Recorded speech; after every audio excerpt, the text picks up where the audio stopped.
I guess we're done. Canon's gonna win, so hope you guys enjoyed those cameras made for a few years, but we're gonna pack it up and leave. We're gonna submit. We're tapping out. That's what Sony's saying. I don't think so.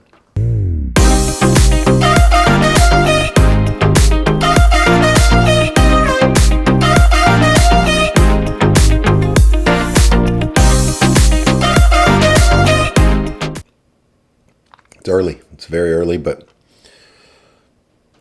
I saw something on the internet and I had to make a video.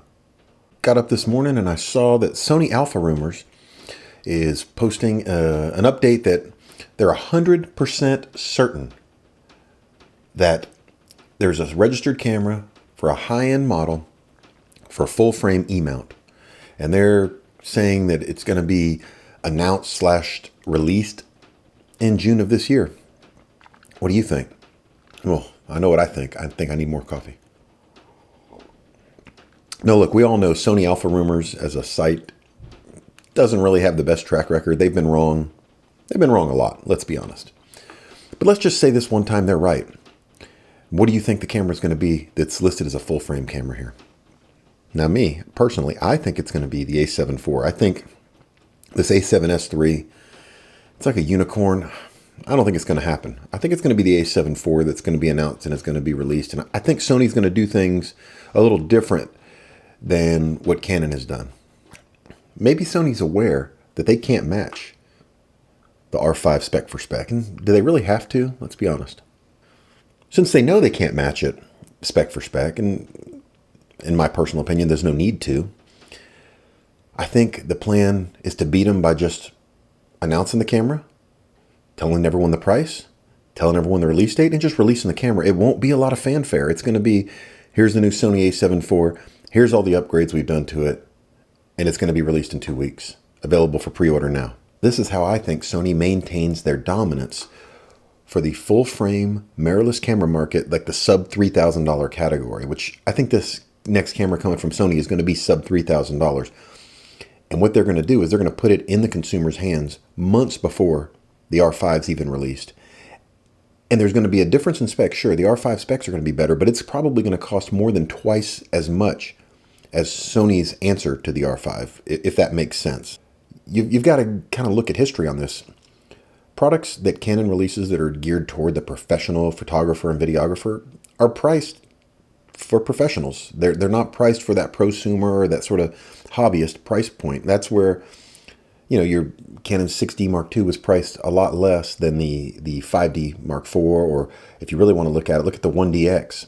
That's clearly a camera geared 100% to professionals, not to a hobbyist, and it's priced like that. I think the R5 is going to be something like that. That's just my opinion. The R5 is going to probably cost $5,000-$6,000. The Sony camera is going to cost sub $3,000.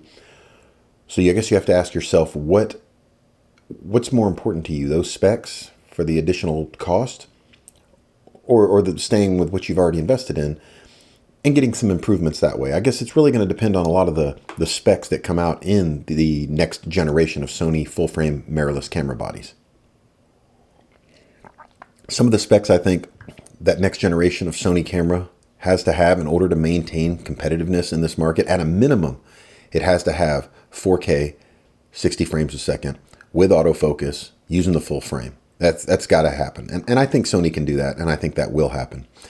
Also has to have 422 10-bit internal with a good codec.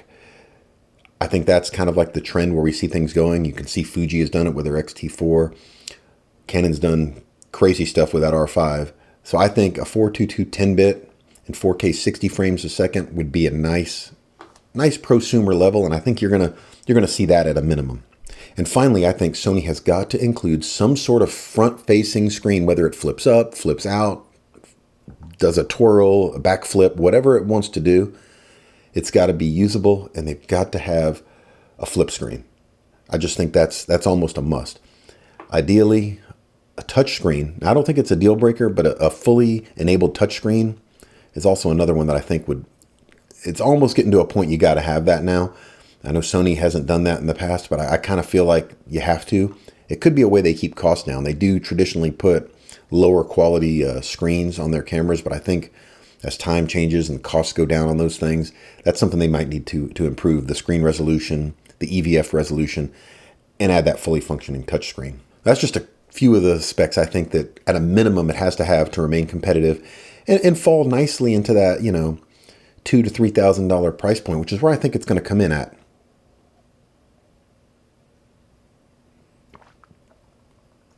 Well, that's the end of my coffee, and that's the end of my video. What do you think Sony's going to do? What do you think their next move's going to be? Do you believe they're going to come out with this a7 IV or the a7S3? Let me know down in the comments below. Thanks for watching this quickly thrown together video here. Oh, is my hair messed up? I just noticed that. Eesh. Okay, we're done. Bye.